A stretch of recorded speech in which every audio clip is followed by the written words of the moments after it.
So, anim po ang susi sa pag-aani. Una ay seed, sunod soil, season, service, sacrifice, and outpouring. Yan po yung anim na yan. Bawat isa ay mayroon niyang sermon. Kaya ngayon, sa seed muna tayo. Sabihin mo, your seed. Amen. May kasabihan tayo, kapatid. Without a seed, there is no harvest. Amen. Pag wala kang tinanim, wala kang aanihin. Ay, alam ka naman, aani ka, wala kang tinanim. Kapatid, tanim ng kapitbahay yun. Huwag mong pakialaman. Nangunguha ka ng okra, tanim ng kapitbahay mo. Amen? Hallelujah. Tanim ng malunggay ng kapitbahay, inaakit mo. Magtanim ka para may anihin ka. Amen? Your harvest is depend on your seed. Amen? Pagtanim ka ng kaunti, aani ka ng yan. Kaya kapatid, be careful kung ano tiyatanim nyo sa kapwa nyo. Baka nagtatanim ka ng sumpa. Nagtatanim ka ng sama ng loob. Ang anihin mo sama rin ng loob. Ito pa, kapatid. Good seed produces great harvest. Kaya ang ating pakay ngayon is good seed. Ano ba ang good seed? Ano ba yung pinakamainam na seed? Kasi tayo, kapatid, ito ang seed na tinutukoy kasi, minsan, it referring to, kasi ito, metaphoric to eh. Ang tinutukoy ng ating Panginoon about seed, ikumpara niya sa isang tanim. Pero sa spiritual realm, ibang seed ang tinutukoy ng ating Panginoon. Yung talagang buto o seed para mamunga at ikaw ay lumakas, pagpalain, at anong mga pagsubok ng buhay, kakayanin mo. Dahil mayroon kang tanim dito. Alam mo kano yun? The seed is the yan. Ang tanong, nataniman ka na ba ng Word of God? O marami pang nakatanim sa'yo?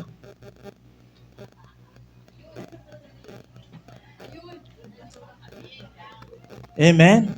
Kasi pag nataniman ka ng Word of God, dapat pag tuwing linggo, excited ka.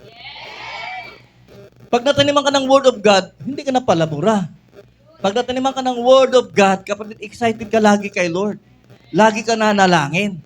Kasi nataniman ka ng Word of God. Eh, natanim sa'yo, mga problema ng buhay, mga negatibong report.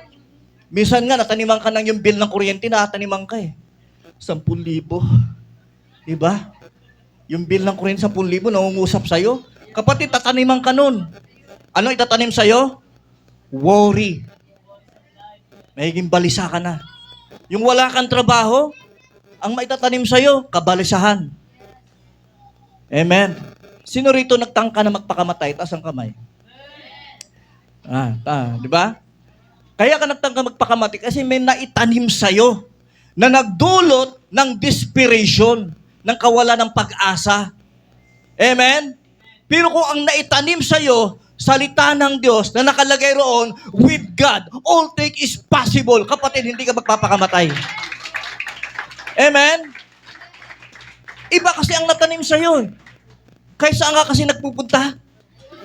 Amen? Kanino ka sumasama-sama? Amen? Lalo ka na, umating ka na rito. Tapos boyfriend mo, unbeliever. Hindi niwala sa Bible. Amen? Buti dito si Lowell, nakatakas na naman si Lowell. Si Lowell po, iglesia po yung pamilya niya, tiyatakwil na siya. Kung hindi ka mag-iglesia, hindi na kita ituturing anak. Parang drama sa di ba? Maalaala mo kaya. Amen? Pero pinaglalaban ni Lowell kasi totoong naitanim yung tunay na seed, yung Word of God sa kanyang buhay. Amen? Look at this. Genesis 1:1 and 2. Mahalaga po ito the Word of God eh. Kasi tingnan nyo paano nalikha ang mundo? Through the Word of God. Dalawa po lagi ang naglilikha. Spirit and Word of God. Amen? Look at Genesis 1. Punta tayo sa una. Paano nagawa lahat?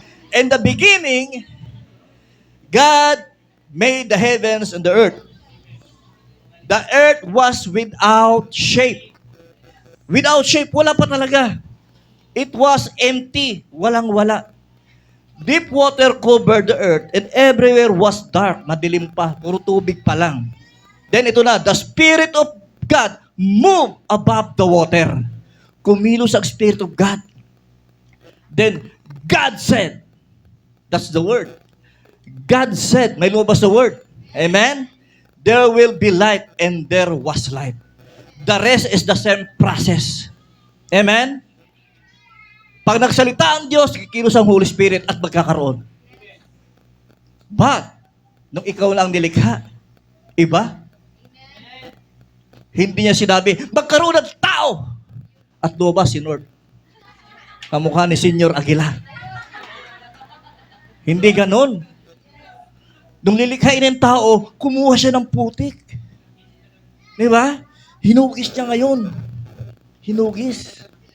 At nung ninahugis ang tao, hininga niya. Nasaan yung Holy Spirit?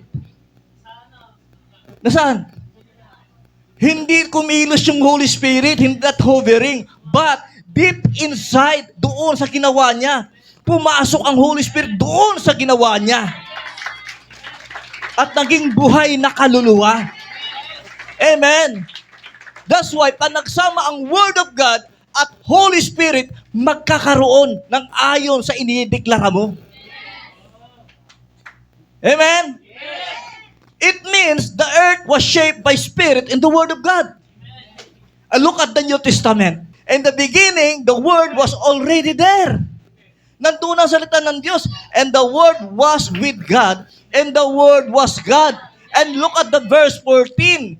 The Word became a man. He lived among us. Kakaiba to, kapatid. Kasi yung Word hindi na nagsalita. Bumaba na talaga. Nagkatawang tao na talaga. Nasaan ang Holy Spirit? Wait. Sa Acts 1:8, ito na. But you will receive power and ability when the Holy Spirit comes upon you. It means, pag mayroong Word of God, referring to Jesus Christ sa puso mo, and the Holy Spirit lives in you, you have the power, you have the ability. Amen? Kahit mga demonyo, kapatid, hindi ka kayang labanan ng demonyo. Dahil powerful ka. Amen? Hallelujah.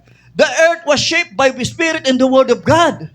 The Word of God in the Spirit, it will give you power and ability.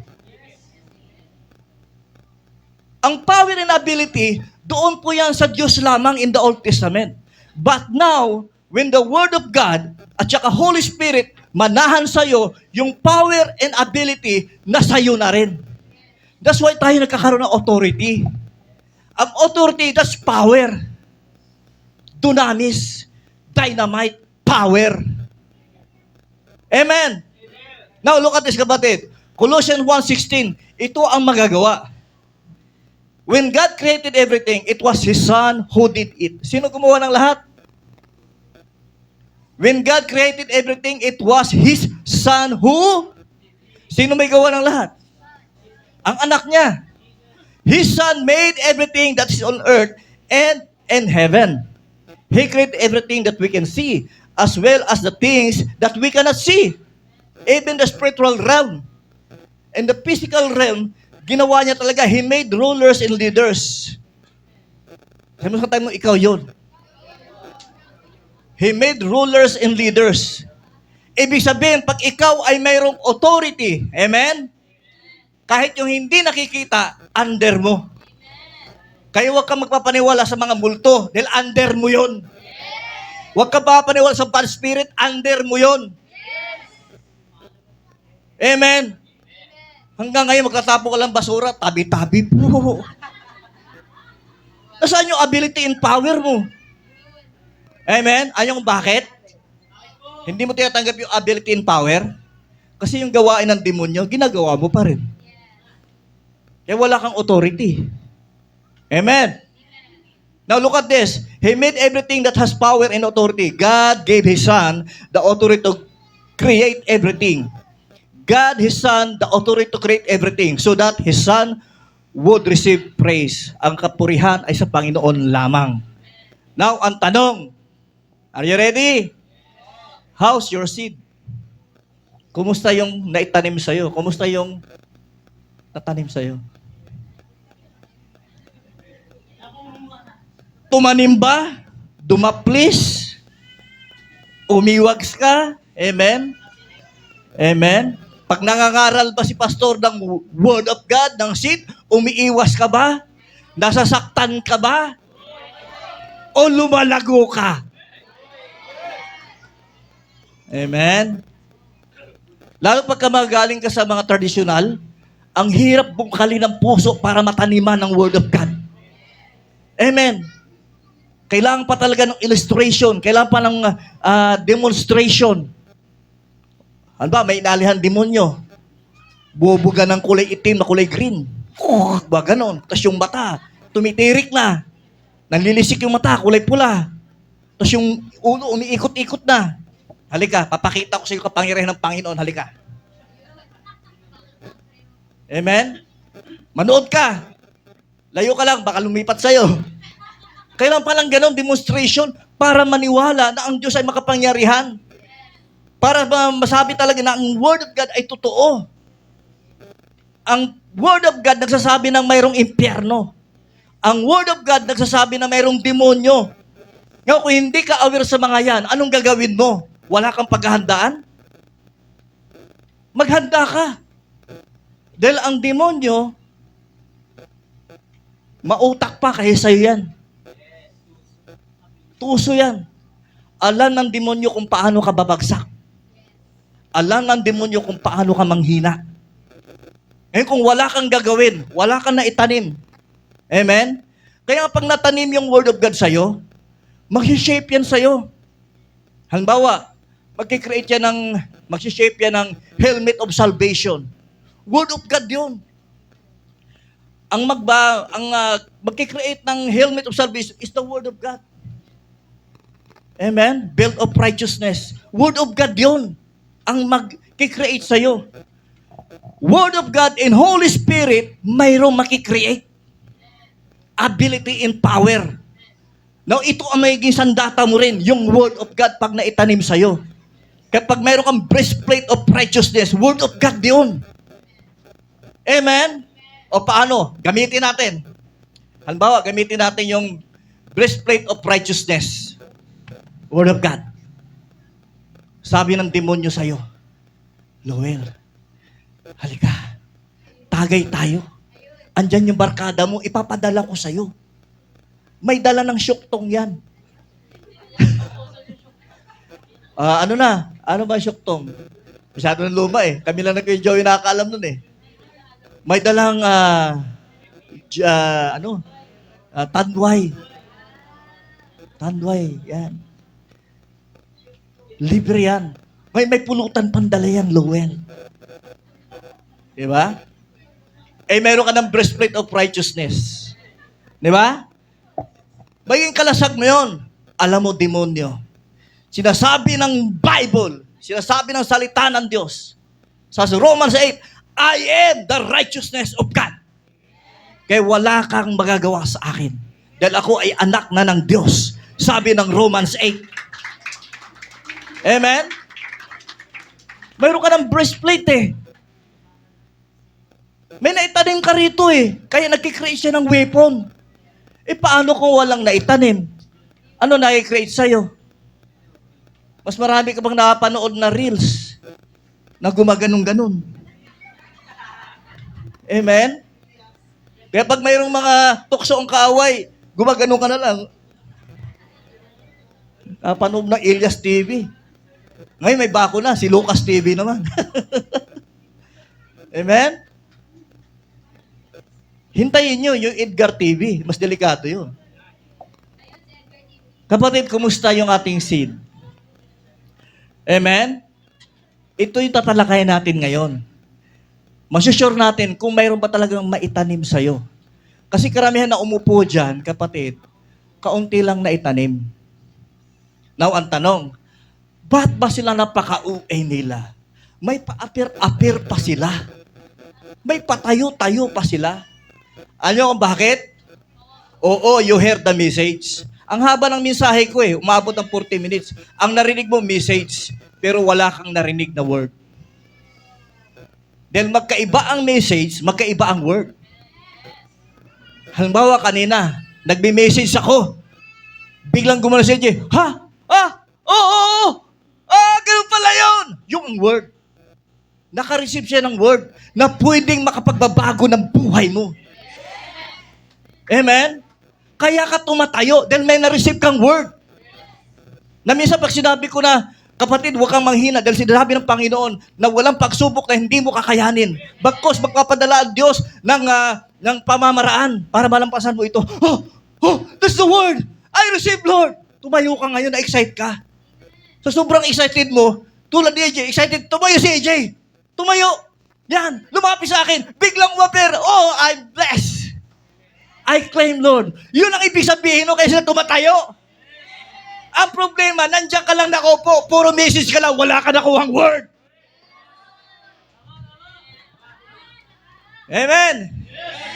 Kaya tanungin mo, nakarang linggo, anong naintindihan mo sa sermon ni Pastor? Ha? Hindi ko alam eh. Nakinig ka lang ng message. Wala kang nakuhang word. Amen? Ito matindi. Pag nag-interpret yung Diablo, nakikinig ka ng message. Nandito na yung Diablo, katabi mo. Tamo pronunciation niya. Bisaya.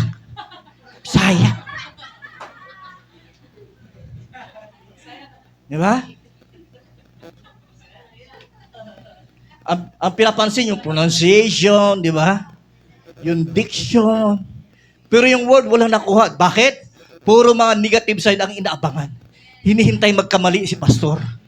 At pag nagkamali yung pastor, ibinabalita sa lahat.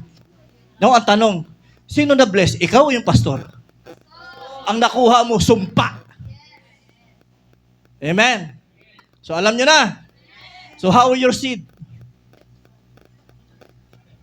Ano na itanim sa'yo? Bisaya, pastor. Ano yung mensahe? Hindi ko alam eh. Wala na ko ang word. Yun ang kalimitan ng simbahan ngayon. Kaya walang naiintindihan. Amen! Kailangan magkaroon ka ng power and ability. Pag tama yung seed na natanggap mo, magkikreate ito ng power and ability. Amen? When the Word of God planted in your heart, power and ability, it will make you strong. Amen. Parapol natin mamaya. Amen? Kapatid, nung patay na patay ka sa Diyos, wala kang pagkakilala ang gulo ng buhay mo. Naranasan ko ito, kapatid. Magdamaga ng inuman. Amen? May kasama pang drugs. Bumigay ang katawan ko. Nagsugat yung isopagos ko hanggang doon sa bituka, hanggang dumudumi na ako ng dugo. Tapos hinang-hina ako. Sabi ko, gusto ko na magpakamatay. Natakot ako, baka totoo ang impyerno, wag na lang. Kaya ang ginawa ko, ano kaya magandang pag-asa? May nakita akong Bible na maliit nung binibigay ng elementary, yung Gideon 300. Pag Tagalog, kulay brown. Pag English, kulay blue. Nakita ko. Binigay sa akin to nung grade 3 ako. Hinipang ko, puro alikabok na eh. Dami alikabok. Binuksan ko ngayon. Pagbukas ko, unang nabuksan ko, John 3:16. Doon ko na-realize, mahal na mahal pala ako ng ating Panginoon. Binigay niya kanyang bugtong na anak para sa akin. Kapatid, natanim sa akin yon. Naghanap agad ako ng katotohanan. Tulad mo rin, Lowell. Sila't mama at papa against sa akin. Tinanggal ko yung mga revolto doon sa altar. Dilagay ko sa sako. Pilitan ko ng malaking Bible. Nagbulungan yung tatay ko at nanay ko. Sabi ng tatay ko, Day, yung anak natin, lagi basa ng Bible. Wala na, Day. Wala na yung pag-asa natin. Si Dudong, wala na Dudong. Ganon. Naranasan niyo ba yan? Akala nila, hindi ko nakikita. Kita ko gumagano yung tatay ko. Wala, si Dudong, wala na. Yan yung pag-asa natin. Nasiraan daw ko ng bait. Ikaw ba naman, isilid yung mga revolto sa ako eh. Diba? Tapos nakita nila, pag kinabukasan, 1 week, nag-iba yung aking pananamit. Tapos hindi na ako nagiinom. Tapos nagpagupit na ako ng buhok. Gwapo na si Dudong. Bait na, hindi na ako nagiinom. Di ba? Tapos lagi na ako malinis sa bahay. Lagi ako naglilinis sa bahay. Eh may dalawa akong kapatid na babae. Pag nadat na nila maglilinis na ako ng CR, lahat na nakasabit doon, automatic yan, tapon. Amen? Kaya pag sinabi ko pagdating ko sa trabaho, o maglilinis ako ngayon ng CR ha, yung dalawa magtatakbuhan yan. Si Levi at yung ate ko, uy, maglilinis ko yung... Lahat ng mga paniki ron, tatanggalin nila. Lahat ng mga madugong landas na nandoon, tatanggalin nila. Ganoon ako dati. Nabago ang buhay ko. Binago ko, walking in a new life. Amen?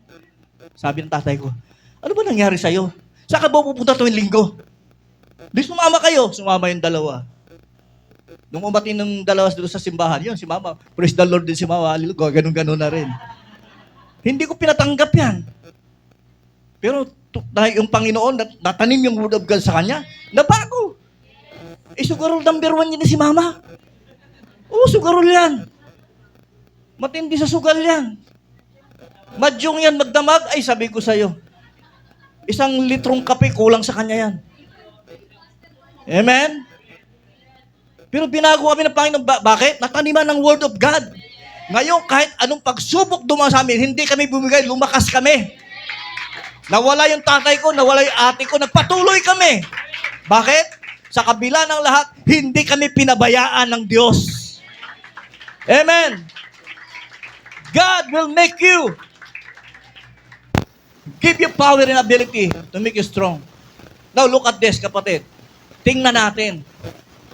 Acid test tayo. Kung mayroon ba talagang naitanim sa inyo. Sabi mo sa kapatid, sa katabi mo, kapatid, ito na. Malalaman ko kung mayroon kang Word of God.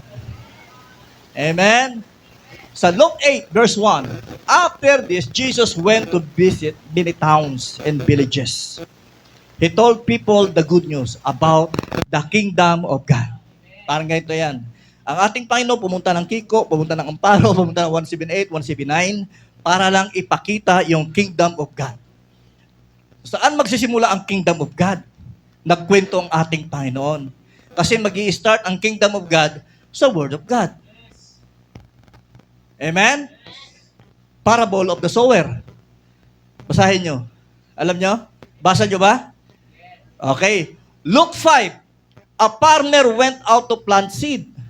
Ano daw? Isang magsasaka para magtanim ng buto sa kanyang bukirin. While he was throwing the seed, some of them fell on sa daan.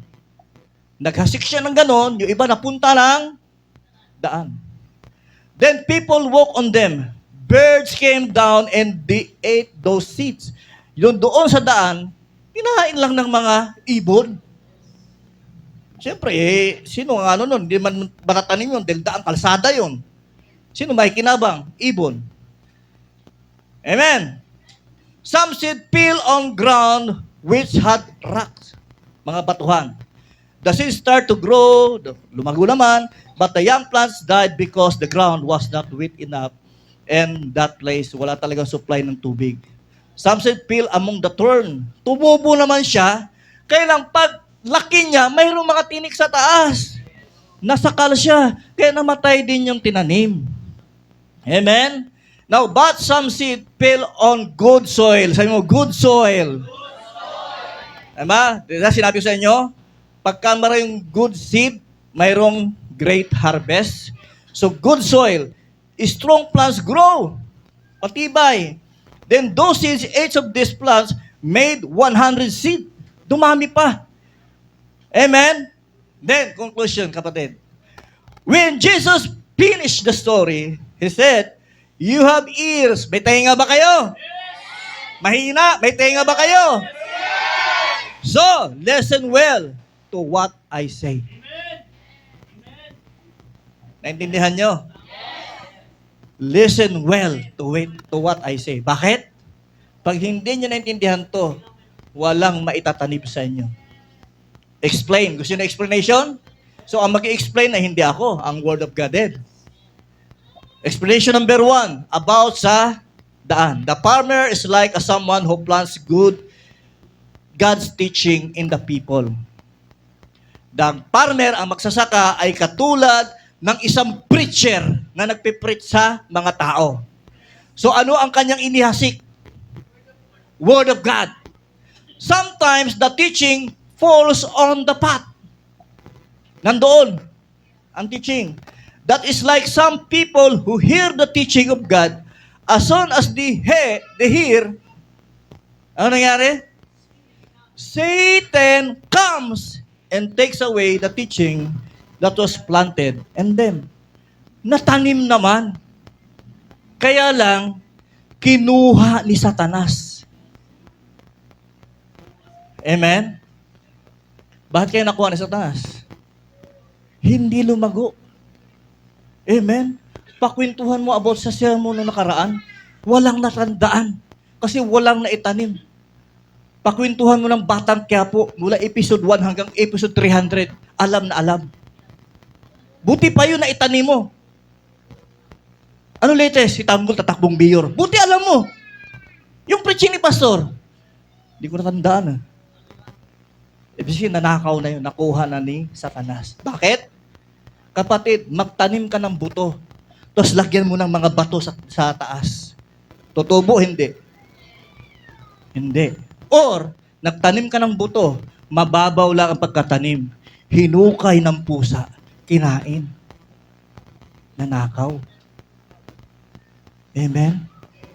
O kinahig lang ng ibon, kinahig ng kunti, natukana. Sometimes, ganun din ang Word of God. Bakit? Malabo mo siyang na-receive. Alam mo bakit? Pag pumalakpak ka po, palakpak ka naman. Pero wala ka narinig. Bakit? Nakapikit ka eh. Lahat ng tulog sa simbahan, sabi mo, palakpakan natin ng Diyos! Ayun, may naintindihan? Wala. Sabi mo sa katabi mo, parang ikaw yun. Amen. So, mayroon na ba dito? Mayroon na rito? Mayroon na? So, how's your seat? Baka ganun ka lang. Naninimbang pa lang. Walang naitanim. Amen? Pangalawa, baka ikaw na to. Other people are like a seed planted on rocky ground.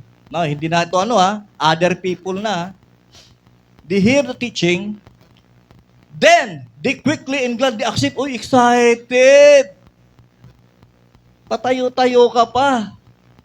Pa-appear ka pa, excited eh. Di ba? Ayan Gladly accept. But they don't allow it to go deep in their lives. They keep it only a short time. As soon as trouble or persecution come because of the teaching they accepted, they give up. Pinanghinaan. Tinakwil na ng magulang na wala na ang Word of God. Buti si Noel nandito pa rin. Amen? Inaway lang ng asawa na wala na ang Word of God. Amen? Inaway lang ng kasama sa trabaho na wala na ang Word of God. Ayaw na magsimba. Ayaw na manalangin. Di give up. Walang tumubo. Amen? Sabi mo kapatid, umamin ka na. Baka nandiyan ka na sa pangalawa. Pangatlo, ito na kapatid, itong pangatlo, ito yung pinaka boundary. Dito nag-aatras abante ang mga tao. Chacha, aaten, hindi. Magsisimba, hindi. Mamanalangin, hindi. Amen? Walang excitement to, basta atin lang. Amen? Others are like the seed planted among the thorn. The thorn weeds. Pag sinabing weeds, mga yan, mga tusok-tusok. They heard the teaching, narinig naman, but their lives become full of other things. Mayroon pa. Ano yon? The worries of this life and the love of money. Ang kalaban ng mga mahihirap, kung kaya ayaw umatid, worries of life. Ang kalaban ng mayayaman, kaya ayaw umattend, love of money. Hindi ka naman mahirap, hindi ka naman mayaman. Saan ka? Ba't wala kang excitement kay Lord? Ba't hindi ka na uma-attend? Bakit? Wala talagang naitanim. Or, nakuha ni Satanas yung naitanim sa'yo. Pangalawa, na-persecute ka, nagtampo. Kapatid, sa kingdom ni Lord, walang matampuhin. Sabi mo sa kanila, bawal matampuhin. Pag yung tao ay matampuhin pa rin, ibig sabihin, walang word of God yan. Alam nyo na. Pangatlo, dito na ang iba. Atras abante. Pag pinagpapala, aaten. Pag hindi pinagpapala, hindi aaten. Atras abante. Amen? Pag may sakit, hindi aaten. Pag walang sakit, aaten. Amen? Mali eh. May sakit ka, aatin ka dahil may sakit ka. And everything else, this keep the teaching from growing. It does not produce a crop. Nataniman, pero hindi nagbubunga. Tinanggap yung tanim. Kaya, 10 taon ang nakaupo dyan, nakaupo pa rin. Walang bunga. Sabi mo, kapatid, parang ikaw na yan. Amen. Hallelujah. Amen. Kapatid, yung pangatlo, yan po yung pinakadelikadong stages ng pagtanim ng Word of God. Kasi nakasalalay ka lang doon sa pakinabang. Aatin ako sa simbahan kasi mayroong makukuha. Baka biglang yumaman ng simbahan, yayaman na rin ako. Baka bigla mag-monetize yung UBI, yayaman na rin ako. Basta dikit-dikit lang ako. Pero ayoko mag-serve. Amen? Hallelujah. Pero hindi yan ang nais ng Diyos. Ang nais ng Diyos, dito ka. And others are like the seed planted on the good ground. Sabi mo, good ground ka. They hear the teaching and accept it. Then they grow and produce a good crop. Sometimes 30 times more, sometimes 60 times more, and sometimes 100 times more. Amen. Marami talagang bunga. Ibig sabihin, pag yung puso mo ay tama ang pagtanggap ng Word of God, maraming bunga, magiging fruitful ka.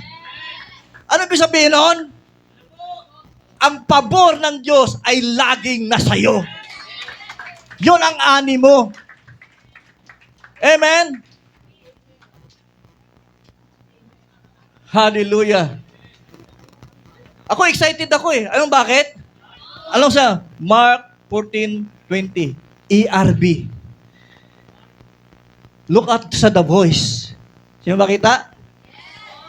But those last seeds, those sown in the good soil, those people hear the word of God, accept it, meditate on it, act on it, and bear fruit, a crop 30, 60, or 100 times larger than the farmer drop to earth. Ano ibig sabihin nun, kapatid? Na yung natinanggap mo na Word of God, hindi lang siya bunga, kundi napakaraming bunga. Ang daming mga favor si Lord, ang daming blessings because of the Word of God. Amen? Para mas maintindihan mo, kapatid, tingnan natin sa the message. But the seed planted in the good earth represent those who hear the Word of God. Now, nakarinig ka ba ngayon? Sabi mo, para sa'yo to. Those who hear the Word of God, embrace it, diyakap niya, and produce a harvest. What kind of harvest? Are you ready? Beyond their wildest dreams.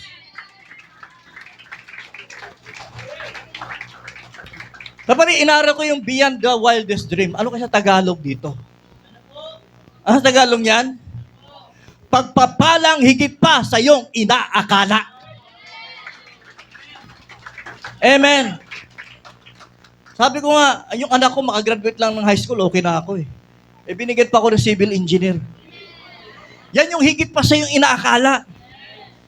Di ba? Yung pinapangarap mo dati motor lang. Dumating sa iyo 4 wheels. Yun yung higit pa sa yung inaakala. Amen? Higit pa. Sobra-sobra. Umaapaw. Yun ang ibibigay sa inyo, Lord. Amen? Oh, look at this verse, kapatid. Are you ready? Bakit ka pagpapalain ng ating Panginoon? Look at this verse. 2 Corinthians 9:8-11. Magagawa ng Diyos na pasaganain kayo sa ilang bagay? Mahina. Magagawa ng Diyos na pasaganain kayo sa ilang bagay? Lahat ng bagay. Financial. Kalusugan. Bahay at lupa. Amen? At higit pa sa inyong pangangailangan. Sino ang nangangailangan? Now, ang tanong, magagawa ba ng Diyos na pasaganahin ka? Anong purpose? Upang sumagana kayo para sa mabubuting gawa. Tulad ng nasusulat, siya'y masaganang nagbibigay sa mga dukha, ang kanyang kabutihan ay walang hanggan. Referring to our Lord Jesus Christ, our Lord Jesus Christ. Ang Diyos na nagbibigay ng binhing itinatanim at tinapay na makain, ang siya ring magbibigay sa inyo ng binhi. Ano yung binhi again? Ano yung binhi again? Word of God. O pa, isa lang yung nakakuha ng word. Ano yung binhing ibinigay sa atin? Para hindi sabay-sabay, ulitin ko ulit. Para may naitanim talaga. Anong binhi ang binigay sa atin? Ang Word of God at magpapalago dito upang mabunga ng sagana ang inyong kabutihang loob. Ang binhi dyan di pera, kundi Word of God. Kasi ang pera, hindi pa nagbubunga ng mabuting kabutihang loob. Ang nagbubunga po niyan ay ang Word of God. Pag tama ang pagkatanim ng Word of God, magbubunga po ito. Amen? Pasaganain niya kayo sa lahat ng bagay. Now, ang lahat ba? Kasama ba ang financial? Pagpapalain kayo upang mas marami ang inyong matutulungan. That's the purpose. Pagpapalain kayo ng Panginoon para maraming matulungan. At pag maraming matulungan, lalong narami ang magpapasalamat sa Diyos dahil sa inyong tulong na dadalhin namin sa kanila. Mas maraming magpupuri sa ating Panginoon. Kaya kapatid, i-restore nyo kung tama ba ang naitanim sa inyo o wala ka pang tanim. Kailangan dito kapatid, kaya sinabing rema. Bata pa ako, hindi pa ako born again, narinig ko na yung word na rema. Rema. Ang rema is all about the voice beyond the Word of God. Halimbawa, sinabi ko rito, magagawa ng Diyos na pasaganain kayo sa lahat ng bagay na higit pa sa inyong pangailangan upang sumagana kayo para sa mabuting gawa tulad ng nasusulat. Siya'y magsaganang nagbibigay sa mga dukha at kanyang kabutihan ay walang hanggan. Saan ang nagrema sa'yo? Anong line ang nagrema sa'yo? Sa akin, ang nangyari sa akin, ang rema sa akin, yung first line, na magawa ng Diyos sa pasaganain ako, being personal, na pasaganain ako sa lahat ng bagay, nagrema sa akin. Then nagrema sa akin to, ito yung baon ko, buong linggo. Magagawa ng Diyos na pasaganain ako. Magagawa ng Diyos na pasaganain ako. Amen? Kaya lahat ng gagawin mo, sumasagana. Bakit? May Word of God eh. Once na binitawan mo ang Word of God, and the Holy Spirit lives in you, there's something create. May makikreate. Like Genesis 1. Kaya kung walang naitanim sa'yo, din yung Holy Spirit na sa'yo, tapos walang Word of God, walang makikreate. Pero pag ang Word of God ay nasa iyo, din ang Holy Spirit na sa'yo, may makikreate. Ano makikreate? Yung power at saka ability. Ano yung power na yon? Yung power and ability, makikreate sa'yo. Every word that put in your heart, it will make you strong. Gives power to prosper and ability to multiply. Yun. Kaya lahat ng mga anak ng Diyos hindi talaga naghihirap. Kasi ang pundasyon niya, Word of God and the Holy Spirit. Every time na nagkukulang siya, meron siya pangailangan, tiklop ang palad, ang tuhod, ibinababa ang tuhod, iiyak sa Panginoon, maya-maya, nandyan na ang pagpapala. Why? Because the Word of God and the Holy Spirit combined together, the blessings come to your life. Amen. Yun po ang application sa ating panahon ngayon. That's why we want every time na mayroong laban sa buhay, dumadalangin ka sa Holy Spirit at nagdi-declare ka through the Word of God. Kaya pag walang Word of God, magiging traditional ka. Aatin ka lang pero walang naintindihan. Pero yung mga anak ng Diyos may naintindihan tapos dinideclare, every time He declare, may nangyayari. Amen? Hallelujah. Yung gives power to prosper, wala tayong ability dati, wala rin tayong power. Halimbawa, sino ito gustong yumaman? Taas ang kamay. Amen? Hindi mangyayari yon kung yung puso mo ay hindi tama. Amen? Gusto mong yumaman. O sige, biglain kita. Ngayong araw na ito, bibigyan kita ng 5 billion. Anong gagawin mo? Wala. Ang tanong, next week kaya nandito ka pa? Baka hindi ka na sa Boracay, baka nasa Hong Kong ka na. Baka nasa Thailand ka na. Gumaganon ka na, sudik ka. Sudik. Gumaganon-ganon ka na ron. Baka nasa Japan ka na, arigato, kumbawa. Wat ako siwa, taksang-taksang. Gumaganon-ganon ka na. Diba? Amen? Mahirap pagka yumaman ka, bali ang puso mo. Kaya nga inukumpara na ating Panginoon, yung Word of God, kailan tama yung puso. Yung puso, yun yung tataniman. Good soil ka ba? Rocky pa ka ba? O sa daan ka ba? Ano bang klaseng puso mayroon ka? Kaya pala hindi makapamunga. Dumating ang pagpapala, bukas wala na, nga na, kakagano na. Bakit? Pangit yung puso. Amen? So kung hindi kayo naniniwala, it's up to you. Amen? Pero hindi yan ang motivation natin. Ang motivation natin is the Word of God. Because I believe na ang Word of God ay totoo.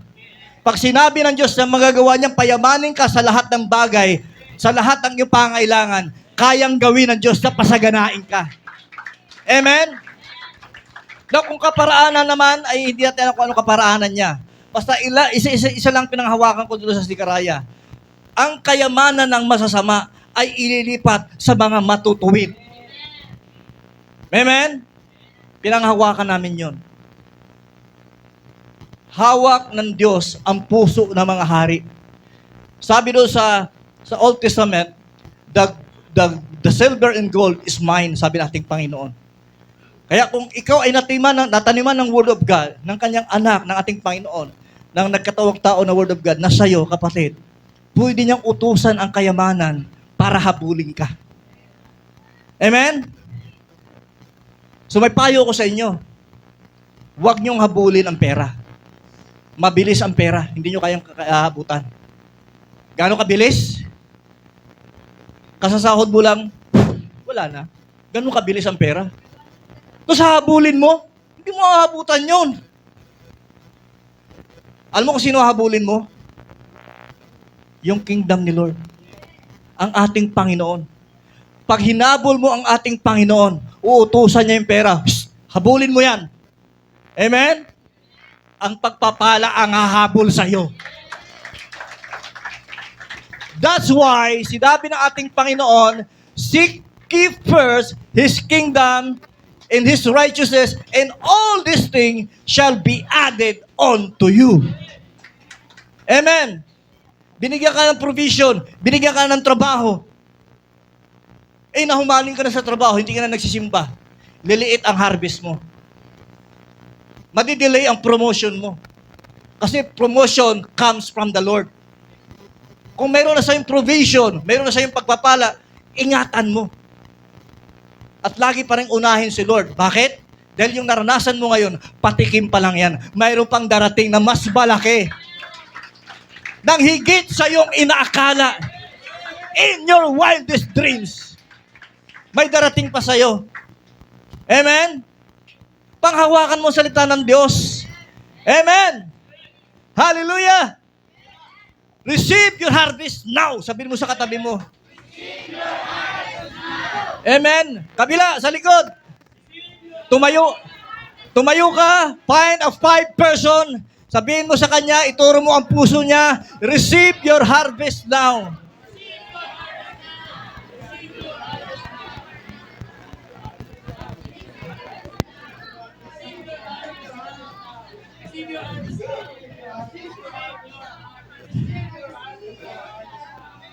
Amen. Kapatid, may nagrema ba sa inyo? May nakuha ba kayong word? Sa message ko na almost 1 hour, may nakuha ba kayong word? Kapatid, kailangan maitanim ng maayos yan. At maghari sa inyo yung word na yan. Hindi maghari ang narinig sa mundo, ang narinig sa kapitbahay nyo, puro mga problems yun. Makinig ka sa gobyerno, puro away na lang. Amen? Makinig ka sa Word of God. Pag naitanim ng maayos yan, maghahari yan. At ang kayamanan ng Diyos, maghahari din sa iyo. Amen? Pikit ka, kapatid. Hawakan, itaas yung kamay mo, taas mo, ilagay mo sa puso mo. Amen? Sabihin mo sa Panginoon, nanunumbalik sa iyong paglinga, dinadalangin ang iyong pagtangkap, hinahanap ang iyong katuwiran, yayakap ang iyong kalooban. Minsan pa nanunumbalik. Balik sa iyong paglinga, dinadalangin ang iyong pagpanggap, niyayakap ang iyong katuwiran, niyayakap ang iyong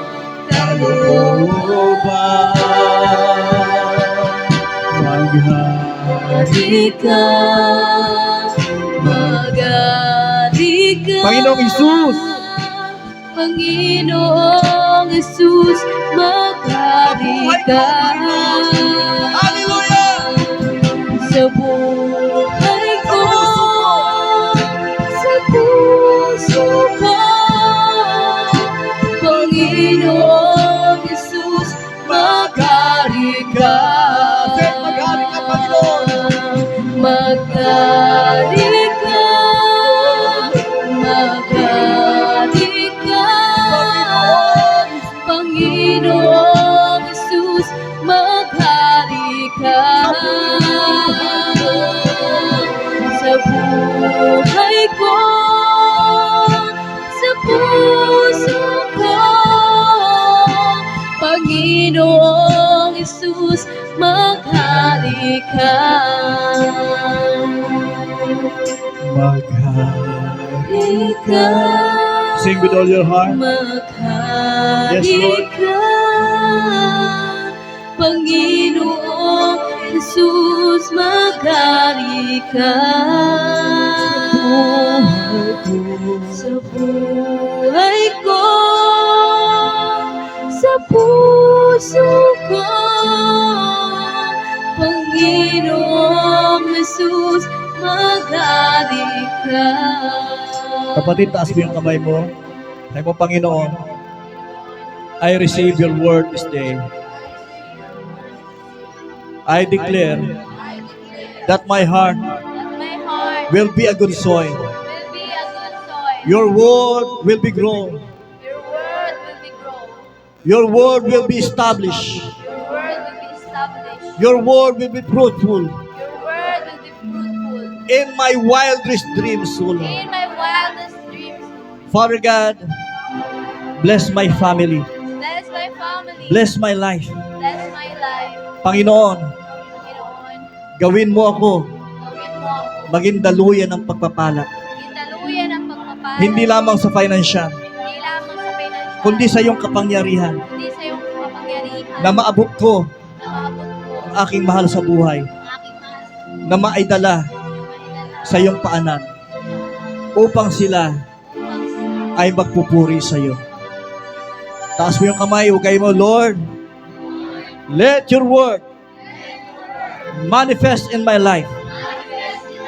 Let your word and the Holy Spirit create in me every time I declare blessings upon blessings, victory upon victory, faith to faith, and strength to strength. The blessings is showers upon my family. In Jesus' name. And everybody say, Amen. Hallelujah.